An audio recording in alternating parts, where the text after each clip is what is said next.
नमस्कार मित्रमैत्रिणींनो, स्वामी समर्थ. मार्गशीर्ष अमावस्या 2025 वर्षातली शेवटची आणि प्रभावशाली रात्र. आठवणीने करा हे 5 उपाय. मार्गशीर्ष महिन्यात कडाक्याची थंडी असते, त्यामुळे या काळात केलेले दान आणि सेवा अधिक फलदायी ठरते. हे दान थेट पितरांना पोहोचते आणि त्यांचे आशीर्वाद मिळून पितृदोषातून मुक्ती मिळते. यंदा 19 डिसेंबर रोजी मार्गशीर्ष अमावस्या आहे. चला जाणून घेऊया पितरांना प्रसन्न करण्याचे 5 सोपे उपाय. नंबर 1.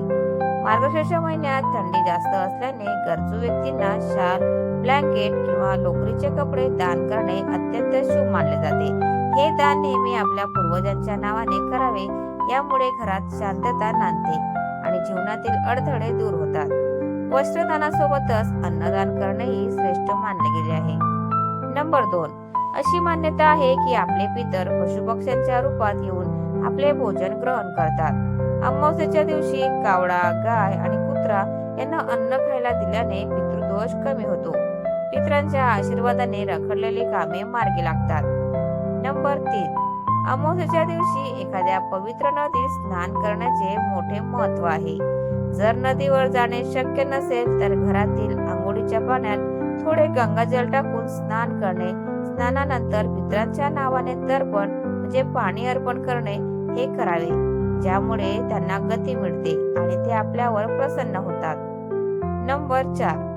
दक्षिण ही पितरांची दिशा मानली जाते. अमावस्येच्या रात्री घराच्या दक्षिण कोपऱ्यात किंवा दक्षिण दिशेला मोहरीच्या तेलाचा दिवा लावावा. यामुळे पितरांचा मार्ग सुकर होतो आणि घरामध्ये सकारात्मक ऊर्जा येते. नंबर 5. पिंपळाच्या झाडामध्ये देवांचा आणि पितरांचा वास असतो असे मानले जाते. अमावस्येच्या संध्याकाळी पिंपळाच्या झाडाखाली दिवा लावावा आणि मनोभावे प्रार्थना करावी. शक्य असल्यास पिंपळाच्या झाडाला 7 प्रदक्षिणा घालाव्यात. या उपायामुळे पितृदोषाचा प्रभाव मोठ्या प्रमाणात कमी होतो. तर मित्रांनो, तुम्हाला आजचा व्हिडिओ कसा वाटला प्लीज कॉमेंट मध्ये नक्की सांगा. आणि व्हिडिओ जर आवडला असेल तर व्हिडिओला लाईक करा, शेअर करा आणि चॅनलला सबस्क्राईब करायला विसरू नका. धन्यवाद. Thanks for watching.